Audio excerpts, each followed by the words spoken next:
لحياتي قرآن. بسم الله الرحمن الرحيم الحمد لله رب العالمين والصلاة والسلام على رسول الله وعلى آله وصحبه أجمعين وبعد. السلام عليكم ورحمة الله وبركاته. Alhamdulillah, unang-una ho, lubos tayong nagpapasalamat sa dakilang lumikha ang Allahu subhanahu wa ta'ala sa mga pagkakataon po na kanyang ipinagkakalo po sa atin. Katulad po ngayon, maaari na mayroon po tayong mga mahalagang bagay na ginagawa.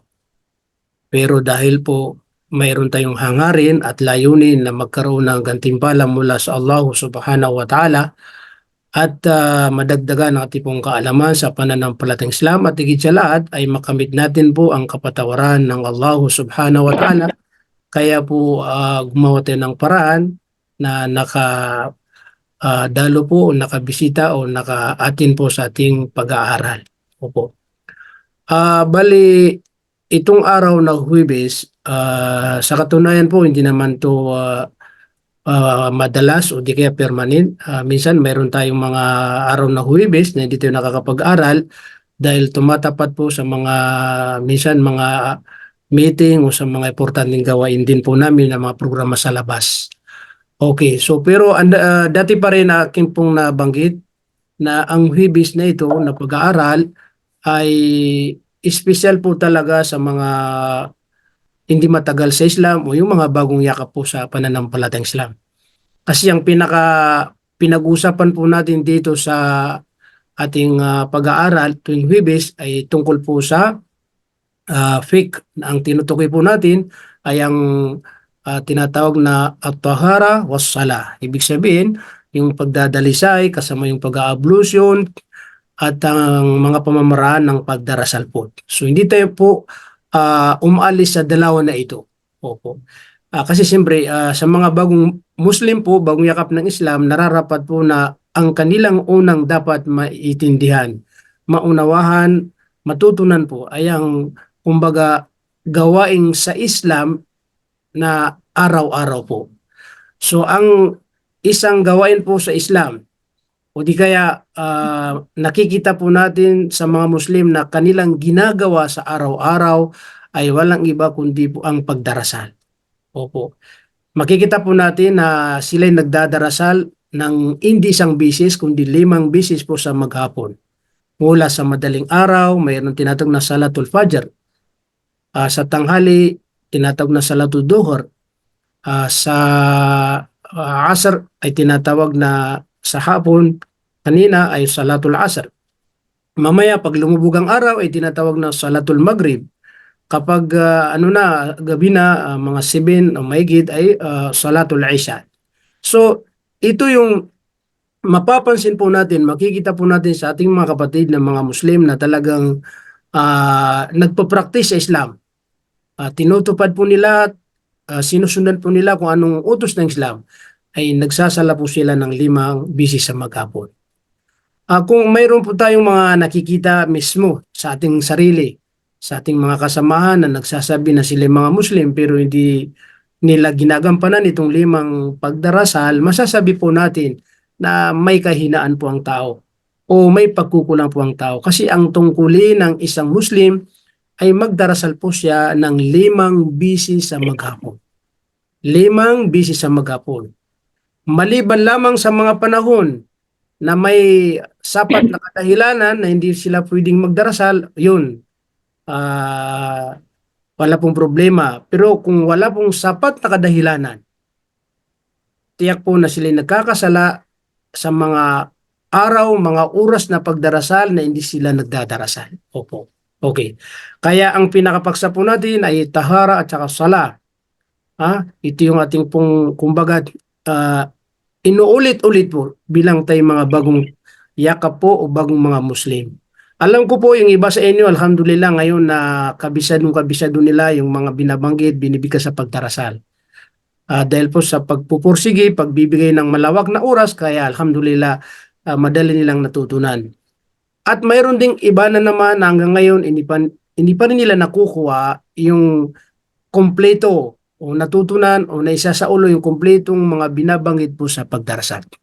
Kaya ganoon din, di rin tayo magsasawa sa paulit-ulit po na ating pong ibinabahagi sa ating mga kapatid. Nagpapayo po tayo, nagpapaliwanag po tayo nang sa ganoon ay baka sakali ay makapagbigay po sila ng oras ng mahaba at mapukusan po nila ang mga binabanggit sa pagdarasal. Ang ibig sabihin, para kanilang maisaulo po. Kasi napakaganda po na maisaulo po natin yung mga binibigas sa pagdarasal. Kaysa nagdadarasal tayo tulad ng iba, kasi pinahintulutan pa rin na pwede tayong magdarasal kahit hindi po tayo marunong magbanggit o wala pa tayong naisaulo na mga babanggitin. Pwede tayong magdarasal. Opo. Pero ano pa rin, kailangan pa rin nagagawa po tayo ng paraan na kuha po natin, mabanggit po natin, maisaulo po natin yung mga binabanggit po sa pagdarasal. Opo, okay. Ngayon po, bago tayo dadako sa as-sala o di kaya sa pagdarasal, opo, siyempre doon tayo pa rin na kumbaga magsisimula sa at-tahara. Ibig sabihin yung paghuhugas o paglilinis. Kasi siyempre kailanman, hindi po tayo pwedeng magdarasal na wala po tayong tinatawag na wudu.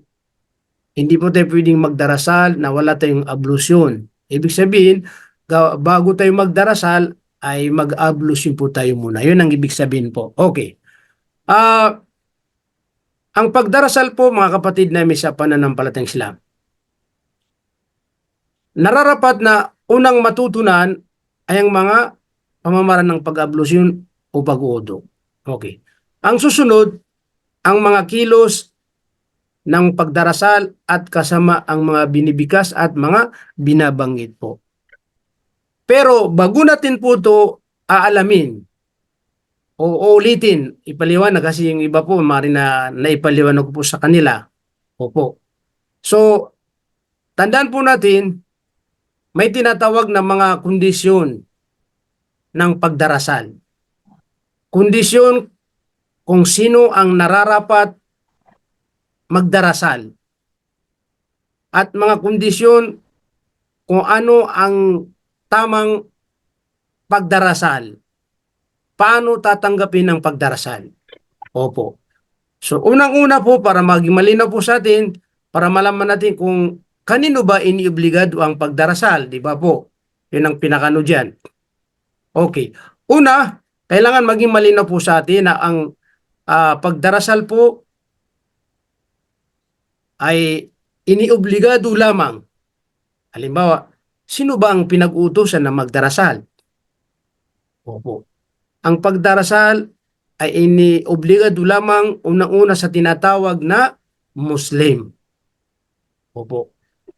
Muslim. Ibig sabihin pala, Ustad, pag hindi Muslim, hindi siya pwedeng magdarasal. Okay. Siyempre, kung hindi siya Muslim at siya nagdadarasal, bakit siya nagdadarasal? Sino ang kanyang, kumbaga, inaalayan sa pagdarasal? Kung siya nagdadarasal, kanin nito inialay, di ba? Kung hindi si Allah subhanahu wa ta'ala, ibig sabihin, nagtatambal. Opo. So kaya, kapag hindi Muslim, lumalabas na iba ang kanyang tinutukoy na Diyos o iba ang kanyang tinutukoy na Panginoon. Kaya hindi siya pwedeng magdarasal kasi kung kahit anong gawin yung pagdarasal, hindi pa rin tatanggapin dahil po iba ang kanyang tinutukoy na kanyang Panginoon. Kasi kung si Allah ang kanyang Panginoon, dapat isa siyang Muslim. Lahat po na ang kanyang pinaniniwalahan na tunay na Diyos ang nag-iisa ay walang iba kundi si Allah subhanahu wa ta'ala, silang lahat po ay matatawag silang mga Muslim. Kaya pag tinanong yung tao na hindi po naniniwala kay Allah, kahit na magdarasal po siya katulad ng pagdarasal ng mga Muslim, kahit gayahin niya po kasi madali gayahin. Opo. Pero hindi pa rin niya pinaniniwalaan si Allah, kaya wala pa rin saysay ang kanyang pagdarasal. Kaya yan ang una po, dapat malinaw sa atin na ang magdadarasal, opo, natatanggapin ng Allah subhanahu wa ta'ala o kanino ni iniobligado ay sa isang Muslim na nagsasabi ng kanyang tunay na Diyos ay si Allah subhanahu wa ta'ala. Opo. Kaya alhamdulillah, tayo po, dahil po ang ating pinaniniwala na tunay na Diyos ay si Allah, kaya ito po, naging Muslim po tayo, kaya nararapat po na magdarasal tayo. Opo. Ang ibig sabihin, lahat ng mga nagsasabi ng mga Muslim sila, obligado sa kanila na magdarasal po sila. Kung sila hindi nagdadarasal, sila po ay magkakasala sa Allah subhanahu wa ta'ala. Dahil ang pagdarasal ay isang obligado na gawain na ipinag-uutos ng Allah sa tinatawag na Muslim na kanyang alipin. Di ba mayroon tayong tinatawag na 5 haligi ng pananampalataya? 5. Una, syahadatain. Pangalawa, iqamus sala. Pangatlo, itauz zaka. Pang-apat, saum Ramadan. Pang-5, hijjul baiti man istata'a ilayhi sabila. Ang ibig sabihin, may 5 haligi sa pananampalatayang Islam na kailangan gampanan ng isang Muslim. Di ba? Una-una doon, magsasaksi po tayo na walang ibang tunay na Diyos na dapat sambahin malibang kay Allah. Ito'y ginawa po natin, alhamdulillah. Pangalawa, ikamus sala. Gawin itayo ang pagdarasal. Kaya kapag isang Muslim nagsaksi na walang ibang tunay na Diyos malibang kay Allah, kaya kailangan po siya ay magdarasal. Kaya kailangan yung pag-aaral, matuto na. Kasi paano tayo makapagdarasal ng tama kung hindi natin po pag-aaralan? Opo. Yun ang pangalawang haligi ng Islam. Pangatlo yung pagbibigay ng obligado na tinatawag na zakah kung meron tayong kayamanan o nararapat sa atin. Sa mga pulubi, sa walang kayamanan, hindi naman obligado sa kanila. So may kondisyon pala yun. Pang-apat, yung pag-aayuno sa buwan ng Ramadan. Ito, napapalapit ng buwan ng Ramadan. Bali natitira po ngayon ay ilang ano la. Kasi March 11, doon magsisimulang buwan ng Ramadan. Di ba? Ngayon, February 1. So may natitirang isang buwan at 11 days po, di ba? So, obligado po ang pag-ayuno. Pero mayroon din mga kondisyon na naman. Hindi naman pwede na pag sinabi na mag-ayuno, lahat nag-ayuno. Hindi. Mayroon na namang tutukoy ng mga tao na mga Muslim na sino sa kanilang dapat mag-ayuno sa mga panahon yan o di kaya sa mga buwan na yan o di kaya sa mga araw na yan. Katulad ng pagdarasal. Kanino po inobligado o sino ang dapat magdarasal?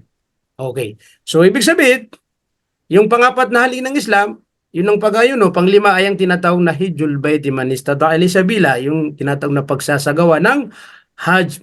Opo, tuwing Dhul Hijjah, buwan ng Hajj. Kaya mapapansin natin mga Muslim sa buong mundo nagsisdating po dyan sa Makkah para magsagawa ng Hajj. Hindi naman yung Umrah. Magkaiba yung Umrah, ito'y tinatawag na voluntaryong gawain ng Umrah. Sa mga nakapag-Umrah, voluntaryo lang yan. Pero yung Hajj mismo sa panahon, kasi yung Hajj may buwan talaga at may araw na doon po lamang gaganapin ang pagsasagawa ng Hajj.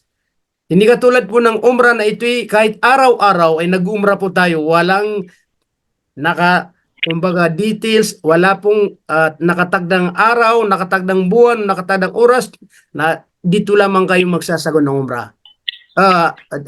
Opo, kundi open po yan kahit anong araw, oras, pwede kang magsagawa ng Umrah po. Okay, yan ang sinasabi ko po na 5 haligi ng pananampalatayang Islam. Di ba? Kasama doon yung iqamus sala. Na sa isang Muslim na nagsasabi na si Allah kanyang tunay na Diyos, dapat magdarasal po siya ng 5 beses po sa maghapon. Okay, so yan po, kasama yan.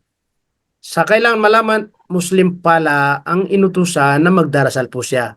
Kaya kapag nagsasabi ka Muslim ka, kailangan magdarasal ka para hindi naman masabi na pangalan lang na Muslim siya pero hindi nagdadarasal katulad ng iba dyan. Isang alimbawa, tribong Arabo, tribong Pakistan, lahing Saudi, lahing Pakistan, lahing Bangladesh, lahing mga Muslim. Sa Pilipinas, may Maranao, may Tausug, may Maguindanao, at iba pang tribong Muslim. Pero Muslim lang na sinasabi, hindi nagdadarasal. Diba? Kaya dapat magdarasal siya kasi si isang Muslim po. Yun ang ano doon. Okay. Una po yun. Mabilis tumakbong oras kaya tinitingnan. Pangalawa po, kung sino po ang kumbaga magdadarasal o kanino iniobligado ang pagdarasal, ay pangalawa po ay ang taong tinatawag na mayroong tamang pag-iisip. Akal. Mayroon siyang akal. Ibig sabihin, tamang pag-iisip. kabaliktaran po na hindi po pwedeng magdarasal ang kulang ng isip. May tupak, sabi nga nila. So, ang ibig sabihin, kahit na Muslim po ang tao, pero kung may kulang po, kulang ng pag-iisip, tulad ng minsan may nakikita natin sa daan, salita na salita, di ba? Napapansin parang may kulang. Pero Muslim siya. Pero hindi pa rin obligado sa kanya na magdarasal dahil may kulang. Ibig sabihin, hindi po siya tinatawag na tamang pag-iisip. Kailangan mayroon siyang tamang pag-iisip po. Yun ang pangalawa. At kabaliktaran ay yung walang pag-iisip, yung tinatawag na may tufak, o po yung siraulo, hindi po pwedeng magdarasal kahit na Muslim po siya. Okay. Pangatlo po, kailangan mayroon siyang tinatawag na yung bang albulog. Pag sinabi albulog, tamang edad. Ayun, may tamang edad po na siya. Hindi po pwedeng magdarasal pala yung wala sa tamang edad o hindi po iniobligado sa bata, kung baga. Kasi pag sinabi albulog, yung may nasa tamang edad po siya. Ito na lagi ko na ipapaliwanag sa mga kababayan, isa sa tanda o mga palatanda na siya nasa tamang edad ay yung tinatawag na may regla, no? Pag yung unang regla po niya sa isang babae, yun ay patunay na siya bulog, ibig sabihin nasa tamang edad. Yung mga nananaginip, halimbawa sa gabi, kabilang yung may mga tinubuan siya ng buhok sa kilikili, o po yung mga kasama rin yan na may tinutubuan ng buhok. Mga palatandaan po yan na siya nasa tamang edad.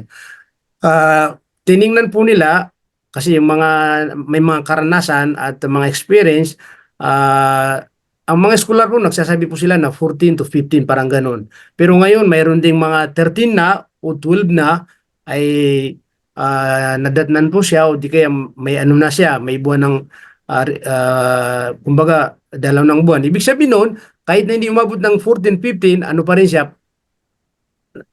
nasa tamang edad pa rin kasi yung mga palatandaan ay nakita po sa kanya.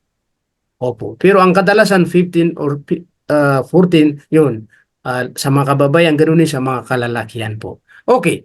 So ang ibig sabihin, sa madaling sabi, kabaliktaran po, na kapag maliit na bata, hindi na pwede siya magdarasal. Pero pwede siya mag-training. Tulad po ng sabi po ng mga scholar, ng sabi ni Propeta Muhammad sallallahu alaihi wasallam na kapag umabot ang edad ng bata ng 7, yun, kailangan pagsanayin po siya, sanin po siya pagdarasal. Isasama na siya sa masjid para makapag-umpisa at masanay sa pagdarasal. Opo. Hanggang sa ang sabi ni Propeta, kapag umabot siya ng 10, yan, kailangan paluin siya kapag hindi siya nagdadarasal. Ibig sabihin noon, 7, pwede na utusan. Pero hindi obligado sa kanya yun. Tandaan po natin kasi wala pa sa tamang edad. Kaya hindi obligado sa kanya. Kahit hindi magdarasal, wala siya pong pagkakasalat. Pero sasanayin pa rin siya dahil siyempre para pag dumating yung araw na yun na nasa tamang edad na madali sa kanya at hindi po mahirap sa kanya. Opo, katulad ng mga minsan pag buwan ng Ramadan, mga batang-bata pa, mga 7 years old, nag-aayuno sila kasi bilang pagsasanay po yun. Pero hindi naman obligado sa kanya yon. Opo, okay. So ibig sabihin, nasa tamang edad ang magdadarasal. O di kaya iniobligado lamang sa tamang edad. Ulitin natin po, Muslim po siya, nasa tamang tamang isip at saka sa tamang edad po. Kumbaga tamang gulang. Okay. Kasama po yan. Okay. Pero itong mga binanggit po natin, mayroon ding mga kondisyon po yan na kung saan tinutukoy may mga kababayan at may mga kalalakihan. Halimbawa, kahit na po siya isang Muslim, kahit na po siya ay nasa tamang edad, nasa tamang isip, pwede rin siya o hindi pa rin iniobligado sa kanya ang pagdarasal. Bakit po? Kasi, halimbawa, babae po siya. So dahil babae po siya, halimbawa ngayon, mayroon siyang regla, halimbawa, yung sabihin natin, buwanan, di ba? So hindi na siya magdadarasal, hindi obligado sa kanyang pagdarasal. Opo, wala pong problema. Habang nasa kanya po at may dugo pa, hindi siya iniobligado na magdarasal. So ibig sabihin noon, kahit na Muslim po siya, kahit na po siya may tamang edad at tamang pag-iisip, opo, pero hindi pa rin siya magdadarasal kasi ano po siya, nasa kalagayan na ipinagbabawal sa kanya ang pagdarasal. Opo. Okay. Ah, siyempre, kayo pa rin ang nakakaalam, may mga 3 araw, may 4 na araw, 5 araw, ano po, nananatili na may ano po siya, dugo siya. Ang pinaka ano po doon, sa oras na maging malinis na, sa oras na uminto na, yung dugo po yun ang ibig sabihin, nararapat na magsisimula na siya magdarasal. Kaya maliligo siya muna.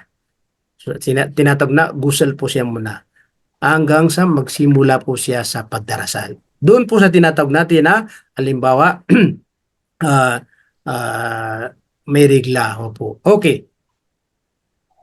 Ilang araw po yun. Pero kung nanganak po siya, yun ang mahaba-haba. Siyempre, kapag nakanak yung babae, kahit na Muslim po siya, sa tamang edad, ano po, tamang gulang, pero nanganak po yung babae, sa babae ang tinutukoy, kanina babae pa rin. So, depende po yan.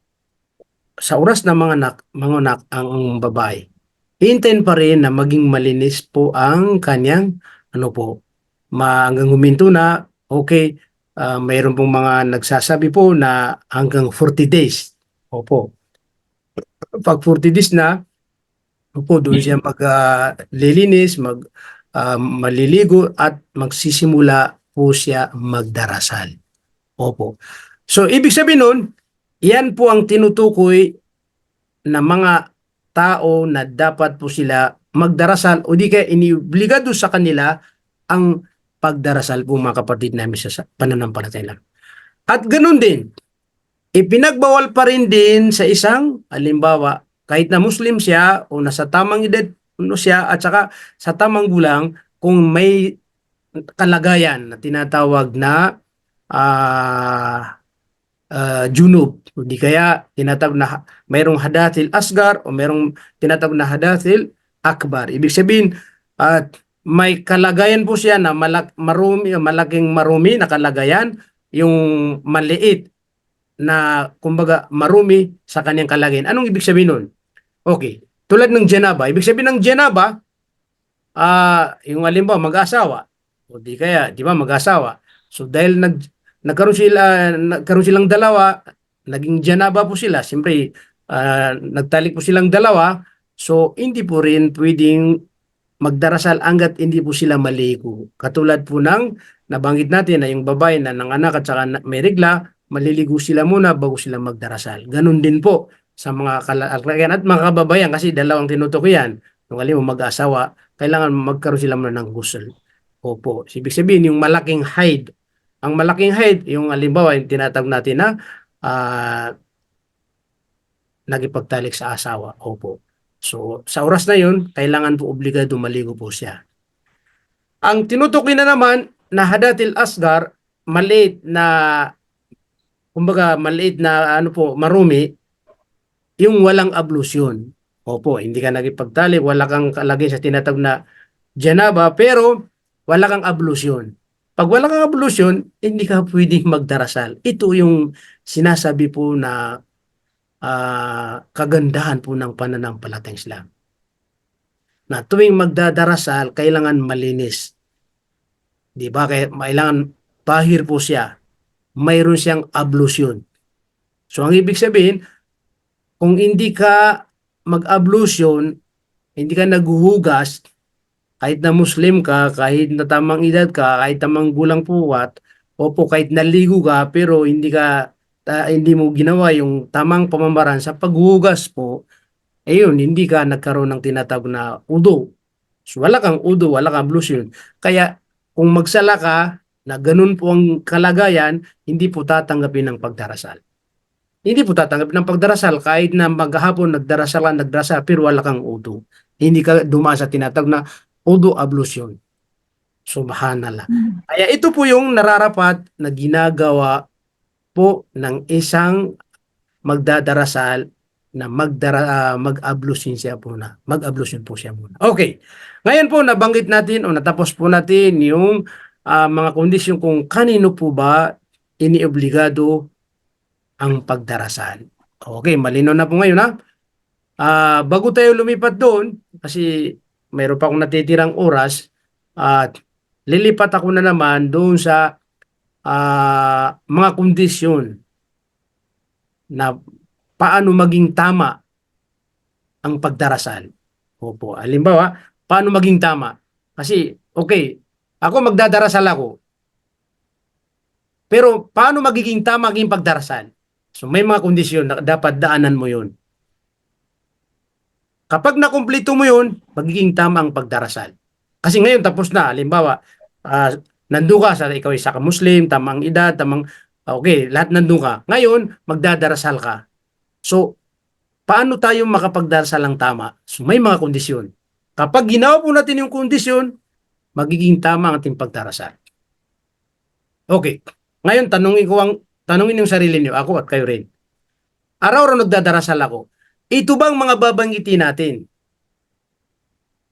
Ito ba yung ginagawa natin tuwing tayo nagdadarasal? Okay, kapag ito yung ginagawa po natin, itong mga kondisyon, ang ibig sabihin, tayo po ay nakakapagdarasal ng tama. Opo, nakakapagdarasal ng tama. Okay. Unang-una po, na para po ang ating pagdarasal ay masasabi na tinatawag na sihhatus sala. Ibig sabihin, tamang pagdarasal. Opo. Mayroon tinatawag na 5 kondisyon po. Wahiya khamsatun. Surut, labuda min tawafiriha. Ibig sabihin, may 5 kondisyon na dapat gawin, sundin ng magdadarasal ay para maging tama ang kanyang pagdarasal. Unang-una, basta ang unang gagawin natin kapag di magdadarasal, sigurado natin na dukhulul waqt. Dukhulul waqt. Ang ibig sabihin, sigurado na pumasok yung oras na pagdarasal. Kasi bawat pagdarasal po yan, kumbaga may oras po yan. May natatakdang oras po yan kung kailan tayo magdarasal. Hindi po pwede na magdarasal tayo na wala ang tinatawag na natatakdang oras na pagdarasal. Sa Quran, ang sabi po sa banal na Quran, inna salata kanat alal mu'minina kitabam mawquta. Kitabam mawquta. Ito ang sinabi ng tunay na Diyos, ang Allah subhanahu wa ta'ala. Na sa mga mananampalataya, opo, sila ay nagdadarasal sa tamang o natatakdang oras na pagdarasal. Kasi yun ang tunay na pagdarasal. Katunayan, sabi ng Allah subhanahu wa ta'ala, ang kalagayan ng isang mananampalataya pagdating sa pagdarasal, ito'y ginagampanan po niya, ginagawa po niya sa natatakdang oras. Okay, ngayon, magbitiw ng halimbawa, natatakdang oras. Ano bang mga natatakdang oras? Ngayon, may mga masjid, di ba? Maririnig natin yung Allahu Akbar, Allahu Akbar. Ibig sabihin, nagsimula na yung pagdarasal. Oras ng pagdarasal. So, dukhulul waqt. Ibig sabihin, nakapasok na yung oras na pagdarasal. Okay. Dalaw po yan. Mga kababahian at mga kalalakihan na magdadarasal kasi mga Muslim lahat. May pagkakaiba. Ang mga kababahian, hindi po obligado sa kanila na pupunta sila sa masjid. Ang mainam pa rin sa kanila ay magdadarasal po sila sa loob ng kanilang tahanan. Kaya pagdating sa mga kababayan, katulad po ninyo, pwede na kayong magdarasal. Pwede na kayong magdarasal. Sa oras na marinig nyo yung adan, Allahu Akbar, hanggang natapos ang pagdarasal. Pagkatapos, pwede ka na magsala kaagad. Anong sasalahan mo? Kung ang narinig mo na adan ay salatul duhur, o salatul asar, o salatul maghrib, o salatul isha, o salatul fajr, pwede ka na magdarasal kaagad. Kasi pumasok na, dukhulul waqt. Yun ang pinaka-importante. Yun ang pinakamahalaga, dukhulul waqt. Okay, ngayon pwede ito ipagpaliban. Pero may mga kondisyon po. Hindi po ibig sabihin na basta-basta lang pinaindulutan na ipagpaliban. Hindi.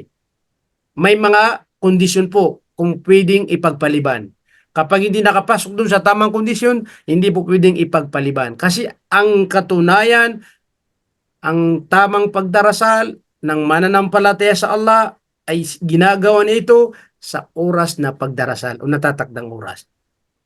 Okay. Ngayon, ang mga kalalakihan sa masjid po sila magdadarasal. At mayroong tinatawag na jamaa, sa salatul jamaa. Ibig sabihin, pagdarasal na samang-samang pagdarasal. Okay. Dahil mayroong imam na mamumuno, kaya pagdating sa masjid ng mga kalalakihan, maghihintay muna sila sa tinatawag na al-iqama na para iisa lang ang kanilang, kumbaga, sabay-sabay na pagdarasal sa mga kalalakihan. Ngayon, ang karamihan, kadalasan ng mga masjid na napupuntahan po natin, kadalasan ang pagitan po nila ay 20 minutes. Opo, 20 minutes. Okay? So, ibig sabihin, 20 minutes, sa kanilang magsasala po sila ng sama-sama. Mayroong 15 minutes. Pag Fajr, ang pagitan po ay mga 25. Mayroon dito 25 minutes, mayroon 30 minutes. Ang isang Muslim na lalaki, sisikapin niya po ito na makapagdarasal po siya sa masjid na kasama doon sa tinatawag na jamaa. May imam po sila o may namumuno. Pero tandaan na po natin, tayong mga kababayan, mga sister po, pwede na kayo magdarasal kaagad. Huwag niyo pong hintayin na magdarasal ang masjid o saan yung lugar na nagdadarasal ng sama-sama ang mga kalalakihan. Kayo pwede rin kayo magdarasal kaagad. Opo.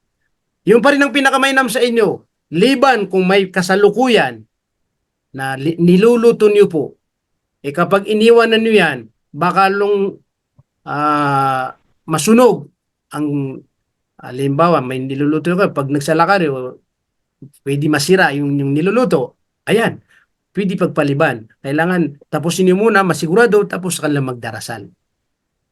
Huwag niyong sabihin, hindi, sabi ni Ustad, pwede pala magsala na ano, o yan, iwanan ko na yung niluluto ko. Ayun, yun ang problema. Nagdarasal ka pero may nasunog ka, nasira ka, yun ang mas malaking problema. Opo. Ang hindi po pwede, yung sinasadya ng Muslim na ipinagliliban niya ang pagdarasal, nililit niya ang pagdarasal na hindi sapat ang kadahilanan, ang kanyang kadahilanan. Kumbaga, parang may sinusunod na kanyang sarili po lamang. Halimbawa, nanonood ka ngayon ng TV, nanonood ka ngayon ng mga balibalita, magandang balita o magandang palabas, nag-adan na, tatapusin ko ito muna kasi ito maganda, panurid. Isang pelikula, mari 2 oras, 1 oras mahigit, hanggang sa nawalang pagdarasal. So, ibig sabihin, ito ay hindi ka pwede dahil sinasadya mo na tinataakhir mo o di ka nililit mo ang pagdarasal. Kaya po mga kapatid na sa pananampalatayang Islam, kinakailangan po masigurado po natin na magdadarasal tayo na pumasok ang tinatawag na pagdarasal. Kaya ang sabi po ng mga eskular ay waqtu as-salati walladhi yabda'u min al-adan wa yastamirru hatta adan as-salat at-taliyat. Ang ibig sabihin, pinakamainam dun po daw na magsasagawa ng pagdarasal ay sa simula. So magsisimula yung oras na pagdarasal sa pakikinig natin sa adan. Yung Allahu Akbar, doon nagsimula. Hanggang makarating sa tinatawag na iqama. Ibig sabihin, marinig natin na nagikama na sila. Yun ang pinakamaganda rin doon. Opo. Ibig sabihin, yun ang dukhulul waqt. Pero yung ipagpaliban mo na wala ng sapat na kadahilanan, yun, maaari na tanggapin pa rin ng Allah pero hindi ka buuan ng gantimpala katulad ng nagdarasal talaga po sa mga panahon niya, sa mga oras na yan. Opo. Okay. So, pinahintulutan po na kung halimbawa nakaligtan po natin o nakalimutan po natin ang pagdarasal. Opo, nakalimutan po natin. So, pwede rin tayo, halimbawa, magdarasal sa mga panahon na naalaala po natin. O di kaya, nakatulog po tayo, paggising natin, yun, magdarasal na tayo kahit na nakalabas pa na sa tinatawag na oras na pagdarasal. Opo, kasi ang nasabi po ng mga eskular, ومن غفل عن إحدى الصلوات أو كان نائما وخرج وقتها وبدا وقت الذي يليها فعليه قضاء الصلاة. Ang ibig sabihin, kung kayo daw ay nakatulog, kaya hindi kayo nakapagdarasal. Opo, nakatulog po tayo, kaya tayo hindi nakapagdarasal. Okay. Paggising po natin, kahit na lagpas ang oras sa pagdarasal, mag-ablution tayo kagad at magdarasal po. Yun ang gagawin po natin. Okay. Or tayo yung nakatulog, o di kaya, nakalimot po natin ng pagdarasal, maaari na nabisi tayo kasi tao tayo, nakakalimot. Pag naalala po natin, automatic yan, magdarasal na tayo. Kahit na lagpas ang pagdarasal, parang babayaran pa rin natin, magdadarasal pa rin tayo dahil po ito ay nakaligtaan natin. Hindi po ito sinadya. Tanda po natin, hindi sinadya, nakalimutan, nakatulog po tayo. Kadalasan ngayon ang nangyayari, Salatul Fajr. Ang Salatul Fajr, yung sa sobrang sarap ng tulog, makakagising po yan. May araw na, mga alas 6 na, alas 6:30, ayun. Ang gagawin po natin, huwag tayo makipag-usap, magsalita, punta tayo sa share kagad, mag-ablution tayo. Pagkatapos ng ablution, punta tayo sa lugar natin, magsala na tayo. Magsala tayo ng Fajr. 2 raka. Ganun din, alimbawa, nakatulog tayo ng after duhur, nakagising tayo, malapit ng Maghrib, di ba? Yun, pwede na tayo magdarasal ng alimbawa asar kahit na nalit po tayo. Pero, mayroon pa ring mga oras po, mga oras na hindi po pwedeng pagsalahan. Kaya mag-ingat po tayo sa mga oras na bawal ang pagdarasal po doon. Ang sabi po ng mga scholar, may 3 panahon ori. Una po ay yung sa tapat ng tanghali. Kung tatayo po tayo, yung talagang araw ay nasa street natin po. Sabi nga nila yung anino, parang yung anino mo hindi mo makikita. Parang ganun yata. Pag tumayo ka sa halimbawa, hindi mo makita yung anino. Ibig sabihin talagang street na yun. So, hindi na daw doon na pinahintulot na magdarasal. At ganun din pag malapit na yung by minutes na lulubog ang araw. Opo, kasi ito do'y pinagbawal ang pagdarasal po rito. Yun ang pangalawa, pag lulubog ang araw. Pangatlo, ay ang ano po, pagsisikat ang araw. Sa ano po yun, tingnan natin, yung pagsisikat ng araw, mga ilang minuto yun, kailangan hindi ka magdarasal yun. May tinatawag tayo na yung pagdarasal na sa umaga, ishraq, tinatawag na ishraq, hindi na pwede magdarasal sa panahon yun na parang sisikat ang araw. Palagpasin mo yung pagsikat ng araw sa mga 10 minutes or 15 minutes, yun pwede ka na magdarasal ng Salatul Ishraq. Ibig sabihin po mga kapatid namin sa pananampalatayang Islam, pwede na tayo magdarasal sa mga ibang oras bukod dun sa tinatawag na 3 panahon na mga oras po na pinagbabawal ang pagdarasal po doon. Kaya mas maganda pa rin siguro at may gantimpala na malaki mula sa Allah subhanahu wa ta'ala na sa oras na makarinig tayo ng adan, mag-ablution tayo, pumunta tayo sa masjid para magdarasal at hintayin yung samang-sama. At ang mga kababaihan, kung wala po kayong ginagawa, sa oras na narinig yung adan, mag-ablution kayo, tapos magdarasal na kayo. Kasi mas maganda yun. Malay mo, pinagpaliban mo, tapos nakaligtaan mo, di ba? Kaya kailangan pa rin masigurado na hindi po sinasadya na nililit po ang pagdarasal. Kaya balikan po natin, inna salata kanat alal mu'minina kitaban mawquta. Ang tunay na pagdarasal ng mananampalataya sa Allah subhanahu wa ta'ala ay ginagampanan niya ito sa tamang pagdarasal. Tamang oras, tamang natatakdang oras. Kasi, di ba, sabi ng propeta, sallu kama ra'aytumuni usalli. Magdarasal po kayo katulad ng inyong nakikita sa aking pagdarasal. Ang sabi po ng mga eskulat, ang propeta nagdarasal po siya sa masjid. Nagdarasal po siya sa oras. Natatagdang oras. Opo, kaya kailangan doon pa rin siya natatagdang oras. At nagdarasal po siya sa jamaa, ibig sabihin hindi po single, hindi po yung solo, kundi samang-sama. Ibig sabihin kasama ang mga kapatid natin po sa pananampalataya, sa mga kalalakihan po yun. Sa kababayan, kahit single, doon kayo sa bahay, yun ang pinakamainam pa rin ang pagdarasal po ninyo. Dahil po, sumubra po ang ating oras at mayroon pa tayong hindi pa na nababanggit, medyo marami-rami. Di bali po, ipagpatuloy natin ang mga hindi ko pa nabanggit sa ano po, mga gawain, mga pamamaraan na nasa tamang kondisyon o tamang pagdarasal para tanggapin po ng Allahu Subhanahu wa Ta'ala. Okay po, pwede po kayong magtanong. Magbibigay po ako ng mga 5 minuto kasi ang totoo po hanggang ano tayo, 4:45. Opo, kahit na po sumobra ng ilang minuto. Special po sa mga baguhan, bismillah po kung sino may katanungan, pwede siya mag-chat dito sa ano po o pwede siya magsalita kagad. Opo, Ako po, na lang yung camera po para ano po. O sige, Zoya po. okay. Tuloy po. Pwede ka magtanong po.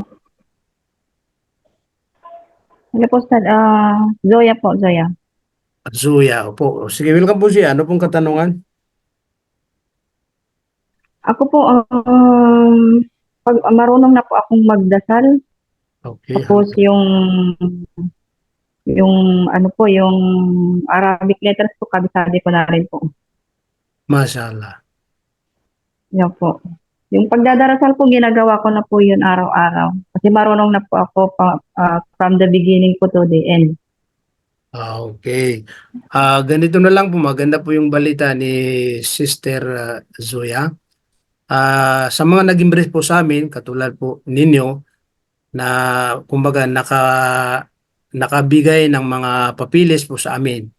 At kami rin ay nagpangako sa mga kapatid na magbibigay po kami ng certificate kapag nakapasa po tayo sa tinatawag na exam, pagsusulit, hinggil po sa pagdarasal. Kaya natutuwa po kami kapag meron kaming nakikita na ibig sabihin natutunan niya yung pagdarasal. Ibig sabihin nun, pwede na po siya ngayon mismo ang mag-guide o maggagabay sa kanyang pamilya kung sakali na may Muslim din sa kanilang pamilya. Di ba? Napakaganda. May nag-Muslim sa pamilya mo, alam mo, kapatid mo, o anak mo, o asawa mo, tapos ikaw magtuturo sa kanya, ito yung pamamaraan ng pagdarasal. Kasi marunong ka ngayon. Di ba? Masakit pa rin, no? Di kaya sa parang hindi maganda pa rin yung may nag-Muslim na pamilya tapos sasabihin niya, sige, turuan mo ako paano magdarasal. Ngayon, sasabihin mo, hindi pa rin ako natuto. Kaya ito, mag-aaral pa rin tayo. Di ba? So, maganda pa rin yung, sige, kasi alam ko na yung pagdarasal. Opo. Ngayon po, kung mayroon po sa atin na nakuha niya po yung tamang pagdarasal, mga binibikas, kayo po ang mag-sit na mag-exam po. Dalaw po yun. Kung may time po kayo, may oras po kayo, pwede kayo dumiretso sa aming Islamic Center doon para exam. At kung alimbawa, wala po kayong oras, yung totoo talaga na oras, mag-schedule po kayo anong oras na pwede kayo mag-exam po. Kahit anong oras po yan. Kasi itong oras natin, dahil ito ay para sa lecture po, kaya isi-separate po natin yung mag-exam po sa inyo. Kung alimbawa, anong araw kayo mag-exam, anong oras kayo mag-exam, alamin po namin pag alimbawa, okay na yung oras namin, pwede namin kayo bigyan ng exam po. Para pagkatapos ng exam, magbibigay po tayo ng certificate, inshallah. So, pwede kayo mag-chat sa amin, ha? Alhamdulillah. Jazakallah khairan. Po. Okay, next, baka meron pang ibang katanungan. So, kung ganun po, pwede po akong pumunta po. Opo, magsabi lang kayo kung anong oras, anong araw, anong kayong mayroon ding mag-exam po diyan si si Jan na, inshallah rin na mag-exam po 'yan. Nasa sini po 'yan, ha. Kung halimbawa anong araw, anong oras, sabihin niyo na lang po. Para po Kung Friday po, sakali po Friday, ano pong available po na oras po sa Friday po? sa Friday po, medyo busy po tayo dahil siyempre meron kaming pag-aaral sa mga kalalakihan kaya hindi kami po doon makakapagbigay ng oras na exam sa Friday. Kahit sa gabi po, wala ah, nag, pong available po na open. wala po. Nagtuturo po kami ng 2 o'clock, tapos, 10 o'clock sa umaga, tapos sa gabi. Ah, wala po. Sarado ang opisina namin hanggang alas 3:30. Ah, Bali, nandun po kami. Hmm. kung sakali po Saturday po, anong time po na available sa umaga po? Ganun din po, Saturday, sarado po ang opisina namin. Oh, Opo. Mayroon tayong saan? Lunes, Tuesday, o Wednesday, Thursday, at saka Friday po. Pero yung Friday, busy po kami dun dahil mga kalalakihan ng nag-aaral po ng face-to-face po. Oh, Ganito hindi na po lang po. pwede ako sa online po. Ano po? Hindi po pwede ako sa online po mag-exam. Pwede rin. Kung wala po tayong oras po para sa ano, pwede kayo sa online. Magsabi lang po kayo nung araw, anong oras para ma-schedule natin at masabi po natin sa ibang mag-exam. Malay natin, baka mayroong 3, 2, mas maganda na mayroon pa kayong mga ibang kasama. Magsabi lang po kayo. Okay. Isit natin po ha. Okay. Kailan po Okay kayo po. magiging handa para sabihin ko po sa mga naka-ready rin para mari na 2 o 3, 4 na sabay-sabay mag-exam. Okay? Okay po, Stan. Okay, Salamat. salamat. Sino pong may ibang katanungan po dyan? Okay po, kung wala pong katanungan, dahil po tapos na ating oras, ako po ay nagpapasalamat ulit sa inyo dahil siyempre nandyan po kayo. Ah, kung wala po kayo, wala po tayong makakausap at wala po tayong mapapaliwanagan patungkol po sa pananampalatayang Islam. Inshallah po dahil luminto tayo dun sa isa lang, no? Isa lang aking nabanggit patungkol sa pagpasok o di kaya yung pagpasok ng oras na pagdarasal, yun ang pangunahin na dapat masunod. Magsasala po tayo na sigurado na pumasok ang oras ng pagdarasal. At marami pang iba hindi natin nabanggit. Ipagpatuloy na po natin inshallah kung may pagkakataon po tayo sa Huwebes inshallah. Okay? At sa Friday po, siyempre, meron din yung pag-aaral, tuloy-tuloy pa rin yan. Sana po ay meron ding napulot na aral sa aking ibinagi po sa inyo at hindi po ito maging huli kung hindi ito ay panimula at tuloy-tuloy natin nagsasama-sama sa pag-aaral po sa pananampalatayang Islam. Naway, patawarin po tayo ni Allah subhanahu wa ta'ala sa ating pong mga pagkakamali o pagkukulang dahil tayo mga mahinang tao. Walang perfecto maliban lamang kay Allah subhanahu wa ta'ala. So hanggang dito po lamang. Opo, kung mayroon tayong bagong maisip na katanungan, nandiyan na po yung group chat natin. Doon po kayo mag-chat para po malaman po natin kung ano pong katanungan po ninyo. Banggitin natin po yung lagi natin binabanggit bago tayo maghiwalay. Subhanallah wa bihamdi, subhanakallah wa bihamdik. Nashhadu an la ilaha illa anta wa nastaghfiruka wa natubu ilaik. Birahmatika ya arhamar rahimin. Walhamdulillahi rabbil alamin. Wassalamualaikum warahmatullahi wabarakatuh. Jazakumullahu khairan.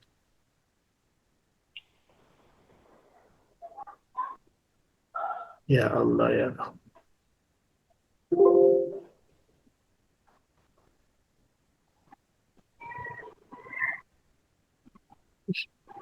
Automatic yan, magdarasal na tayo. Kahit na lagpas ang pagdarasal, parang babayaran pa rin natin, magdadarasal pa rin tayo dahil po ito ay nakaligtan natin. Hindi po ito sinadya. Tandaan po natin, hindi sinadya, nakalimutan, nakatulog po tayo. Kadalasan ngayon ang nangyayari, Salatul Fajr. Ang Salatul Fajr, yung sa sobrang sarap ng tulog, makakagising po yan. May araw na, mga alas 6 na, alas 6:30, ayun. Ang gagawin po natin, huwag tayo makipag-usap, magsalita, punta tayo sa share kagad, mag-ablusyon tayo. Pagkatapos ng ablusyon, punta tayo sa lugar natin, magsala na tayo. Magsala tayo ng Fajr. 2 raka. Ganun din, alimbawa, nakatulog tayo ng after duhur, nakagising tayo, malapit ng Maghrib, di ba? Yun, pwede na tayo magdarasal ng halimbawa asa kahit na nalit po tayo. Pero, mayroon pa ring mga oras po, mga oras na hindi po pwedeng pagsalahan. Kaya magingat po tayo sa mga oras na bawal ang pagdarasal po doon. Ang sabi po ng mga scholar, may 3 panahon ori. Una po ay yung sa tapat ng tanghali. Kung tatayo po tayo, yung talagang araw ay nasa street natin po. Sabi nga nila yung anino, parang yung anino mo hindi mo makikita. Parang ganun yata. Pag tumayo ka sa halimbawa, hindi mo makita yung anino. Ibig sabihin talagang street na yun. So, hindi na daw ano doon na pinahintulot na magdarasal. At ganun din na pag malapit na yung by minutes na lulubog ang araw. Opo, kasi ito do'y pinagbawal ang pagdarasal po rito. Yun ang pangalawa, pag lulubog ang araw. Pangatlo, ay ang ano po, pagsisikat ang araw. Sa ano po yun, tingnan natin, yung pagsisikat ng araw, mga ilang minuto yun, kailangan hindi ka magdarasal yun. May tinatawag tayo na ah, yung pagdarasal na sa umaga, ishraq, tinatawag na ishraq, hindi na pwede magdarasal sa panahon yun na parang sisikat ang araw. Palagpasin mo yung pagsikat ng araw sa mga 10 minutes or 15 minutes, yun pwede ka na magdarasal ng Salatul Ishraq. Ishraq. Ibig sabihin po mga kapatid namin sa pananampalatayang Islam, pwede na tayo magdarasal sa mga ibang oras bukod dun sa tinatawag na tatlong panahon na mga oras po na pinagbabawal ang pagdarasal po doon. Kaya mas maganda pa rin siguro at may gantimpala na malaki mula sa Allah Subhanahu wa Ta'ala na sa oras na makarinig tayo ng adan, mag-ablution tayo, pumunta tayo sa masjid para magdarasal at hintayin yung samang-sama. At ang mga kababaihan, kung wala po kayong ginagawa, sa oras na narinig yung adan, mag-ablution kayo, tapos magdarasal na kayo. Kasi mas maganda yun. Malay mo, pinagpaliban mo, tapos nakaligtaan mo, di ba? Kaya kailangan pa rin masigurado na hindi po sinasadya na nililit po ang pagdarasal. Kaya balikan po natin, inna salata kanat alal mu'minina kitaban mawquta. Ang tunay na pagdarasal ng mananampalataya sa Allah Subhanahu wa Ta'ala ay ginagampanan niya ito sa tamang pagdarasal, tamang oras, tamang natatakdang oras. Kasi, di ba, sabi ng propeta, sallu kama ra'aytumuni usalli. Magdarasal po kayo katulad ng inyong nakikita sa aking pagdarasal. Ang sabi po ng mga eskulat, ang propeta nagdarasal po siya sa masjid. Nagdarasal po siya sa oras, natatagdang oras. Opo, kaya kailangan doon pa rin siya natatagdang oras. At nagdarasal po siya sa jamaa, ibig sabihin, hindi po single, hindi po yung sulo, kundi samang-sama, ibig sabihin, kasama ang mga kapatid natin po sa pananampalataya, sa mga kalalakihan po yun. Sa kababayan, kahit single, doon kayo sa bahay, yun ang pinakamainam pa rin ng pagdarasal po ninyo. Dahil po, sumubra po ang ating oras at mayroon pa tayong hindi pa na nababanggit, medyo marami-rami. Di bali po, ipagpatuloy natin ang mga hindi ko pa nabanggit sa ano po, mga gawain, mga pamamaraan na nasa tamang kondisyon o tamang pagdarasal para tanggapin po ng Allahu Subhanahu wa Ta'ala. Okay po, pwede po kayong magtanong, magbibigay po ako ng mga 5 minuto kasi ang totoo po hanggang ano tayo, 4:45. Opo, kahit na po sumobra ng ilang minuto. Special po sa mga baguhan, bismillah po kung sino may katanungan, pwede siya mag-chat dito sa ano po o pwede siya magsalita kagad. Opo, Ako po, na lang yung camera po para ano po. O sige, Zoya po. okay. Tuloy po. Pwede ka magtanong po. Hello po, Sir. Zoya po, Zoya. Zuya, opo. O, sige, welcome po siya. Ano pong katanungan? Ako po, pag marunong na po akong magdasal, Okay. tapos yung ano po, yung Arabic letters po, kabisado ko na rin po. Mashallah. Yan po. Yung pagdadarasal po, ginagawa ko na po yun araw-araw. Kasi marunong na po ako from the beginning po to the end. Okay. Ganito na lang po, maganda po yung balita ni Sister Zoya.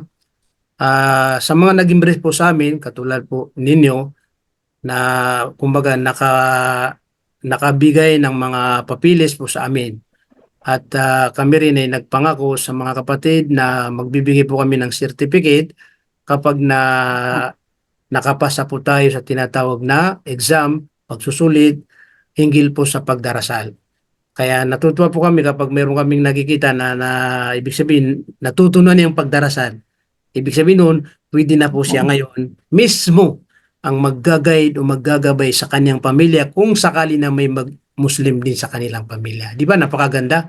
May nag-Muslim sa pamilya mo, alam mo, kapatid mo, o anak mo, o asawa mo, tapos ikaw magtuturo sa kanya, ito yung pamamaraan ng pagdarasal. Kasi marunong ka ngayon. Di ba? Masakit pa rin, no? Di kaya sa, parang hindi maganda pa rin yung may nag-Muslim na pamilya tapos sasabihin niya, oh sige, turuan mo ako paano magdarasal.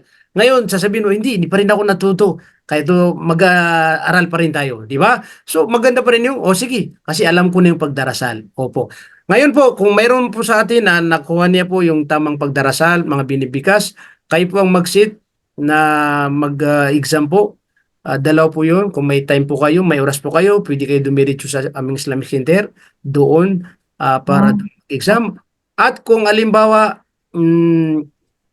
wala po kayong oras, yung totoo talaga na oras, mag-schedule po kayo anong oras na pwede kayo ah, mag-exam po. Kahit anong oras po yan. Kasi itong oras natin, dahil ito ay para sa lecture po, kaya isi-separate po natin yung mag-exam po sa inyo. Kung halimbawa, anong araw kayo mag-exam, anong oras kayo mag-exam, alamin po namin pag halimbawa, okay na yung oras namin, pwede namin kayo bigyan ng exam po. Para pagkatapos ng exam, magbibigay po tayo ng certificate, inshallah. So, pwede kayo magtsatsamin, ha? Alhamdulillah. Jazakallah khairan. Po. Okay. Next, baka meron pang ibang katanungan. So, kung ganun po, pwede po akong pumunta po. Opo, magsabi lang kayo kung anong oras, anong araw, anong kayong mayroon ding mag-exam po diyan si Jan na, inshallah rin na mag-exam po 'yan.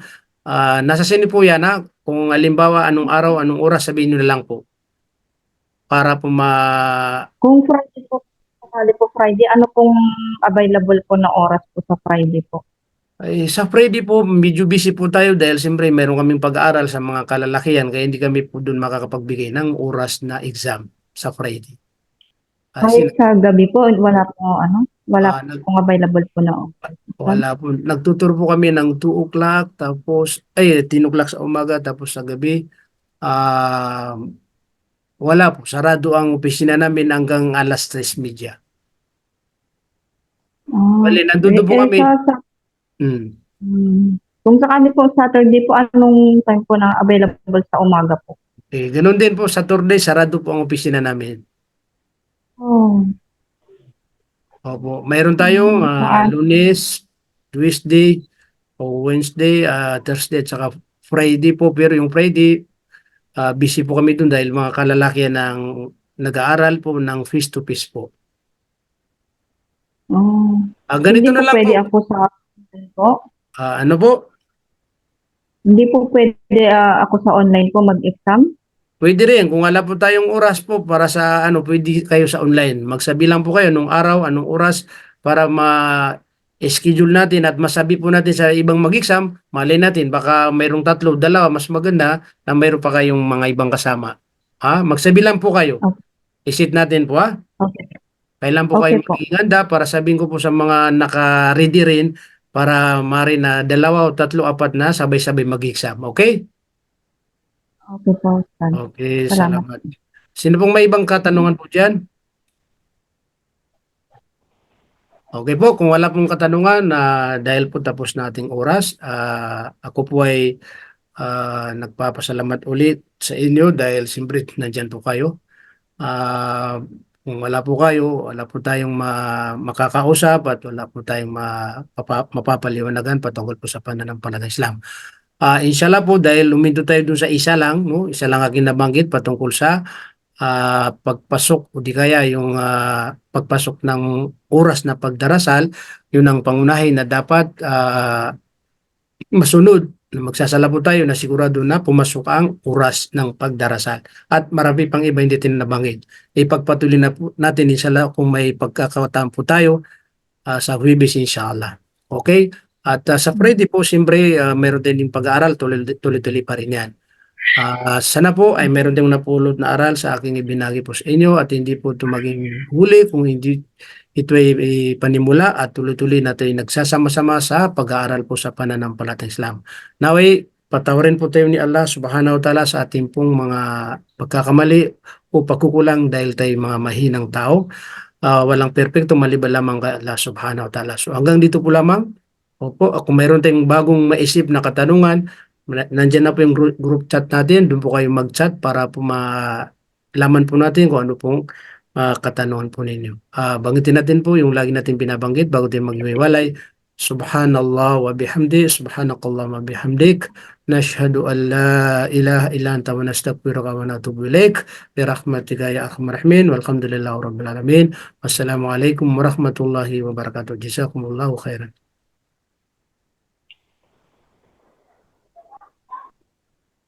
Ya Allah ya Allah.